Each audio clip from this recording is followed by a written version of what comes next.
you all. My friend Patty is here. She's in town for the Virtue Conference. She's got family here, and she has other conferences that she's going to go speak at. She is loved and treasured, and I'm so glad that I got to have breakfast with her today. She's all the way here from Samoa, from the South Pacific, and I thought it would be fun if I just was like, hey, Patty, tell us a little bit about yourself. And she so nicely agreed to do this. She's never gone live before. This is her first time. So, Patty, give us a little bit about your life in Samoa. Thank you for this wonderful experience. Well, I've been a missionary in the Pacific Islands for about 33 years now, and we're very, very remote. And when we say remote, you might think, what does that mean? Well, we go to islands where people have never heard of bread. They've never had a Coke. They don't know what an apple is. And many times the islands that we go to, we have a beautiful 100-foot ship called Uttermost Witness that we take into islands that have no ship routes or air routes. And when we pull up, the people light fires on the shore so that we can see the edge of the shoreline at night. And when we finally get to land, there's no electricity, there's no internet, there's no cell phones. There's no TV. There's nothing that you can even remotely connect with in terms of what we have in America or in a super blessed country. But the people are so hungry for the Word of God, and we see hundreds and even thousands of people give their hearts to the Lord. Never heard the story of Adam and Eve, and it's just an amazing life, one I never dreamed of. In other places that we go to, we are... Tell us a little bit. She was telling us some stories earlier, and tell us about the naked people. The naked people. There are still naked people in the world today. we just started a school in Tasmalum and Espiritu Santo. How many schools do you have? We have 7 schools right now, and they're full-time schools operating in 6 different Pacific nations. Okay. And we're believing for 30. But Yay! Okay. This particular school, we started with 3 students. We're up to 35 now. But the village right next to the school is a village full of naked people. Sorry about that. Tulolava. And they have never historically been open to the gospel. But a couple of the men got saved in one of our meetings, and they wanted to come to school, but they were completely, naked. And also, yes. So anyways, we had to go into a town, which it took us 6 hours to get to the closest town. And they only had one kind of pant and one kind of shirt. And so we bought them pants and shirts and ties. At our Rhema schools, they have to dress up, and so it was quite a day when we brought back clothes for them. But before that, when we explained the dress code to the naked people, they wore red headbands and then not really anything else.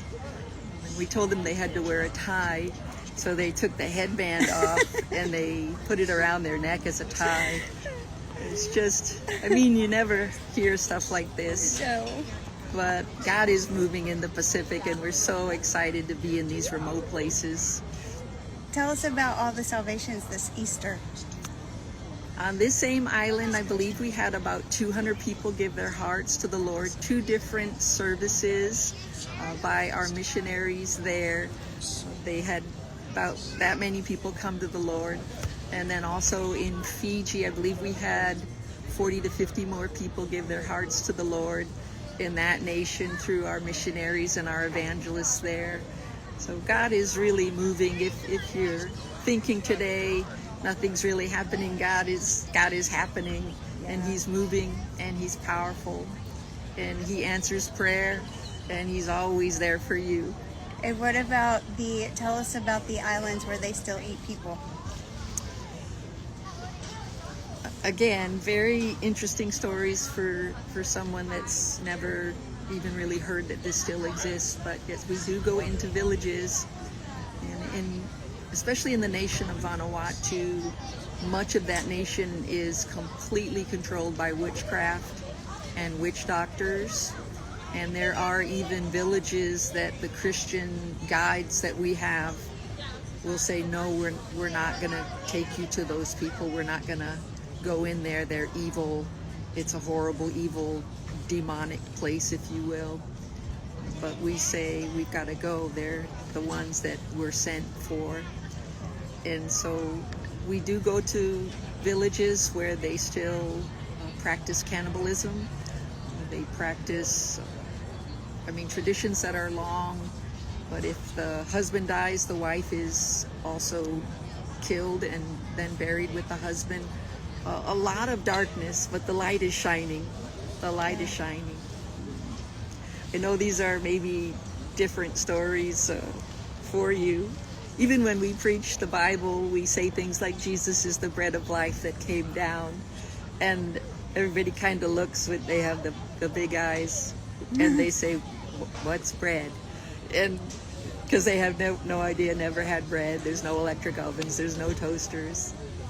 And so we say, well, what do you eat? They say bananas. And Jesus is the bananas of life that has come down to save us all.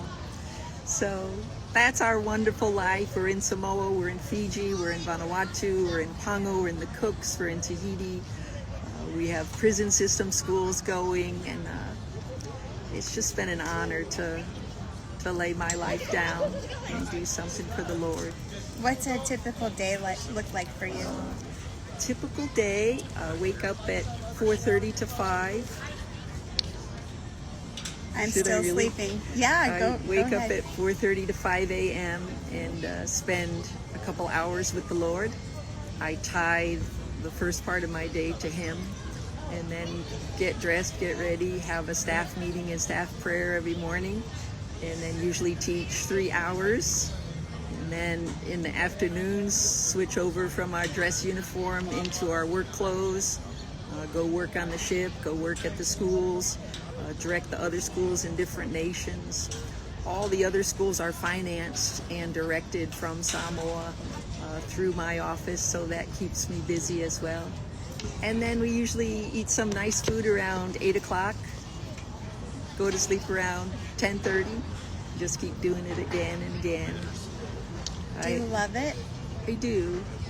I believe that success in ministry isn't something that just happens because of one great message or one great day that you have. It's the everyday consistency, the day after day serving Him, the week after week, the month after month, the year after year, and then you find decade after decade of serving the Lord. And I believe that sustained faithfulness is true success for the Lord.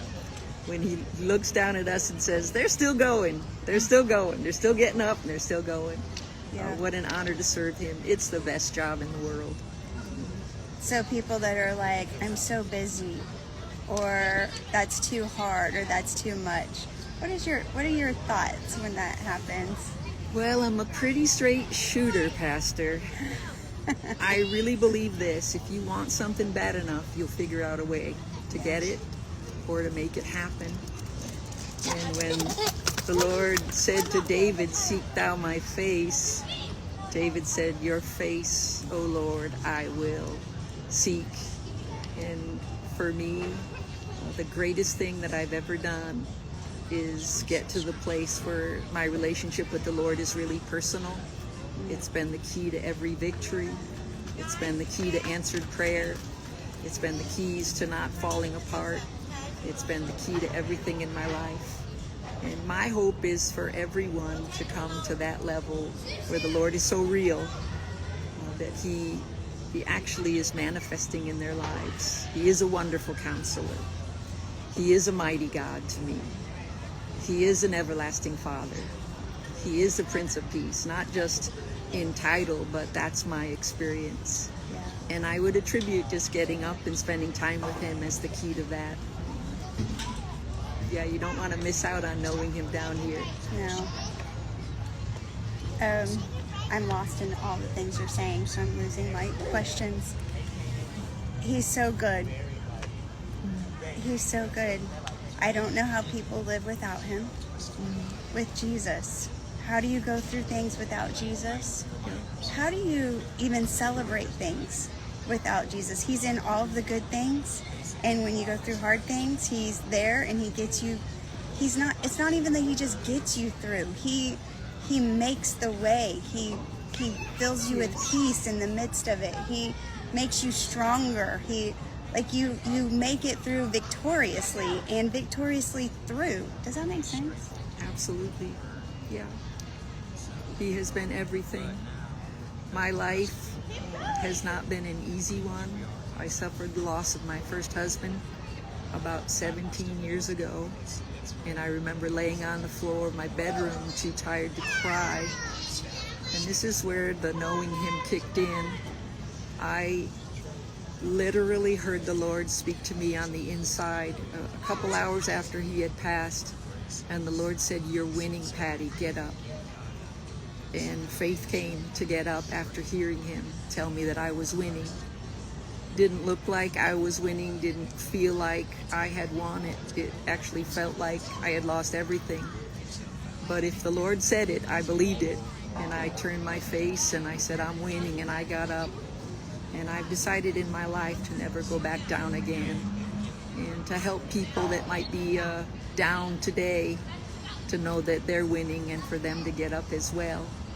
So there's a big life to live and a best life to live that God has for you.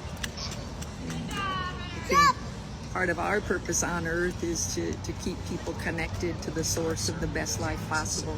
And that is Jesus, Jesus, Jesus. Jesus.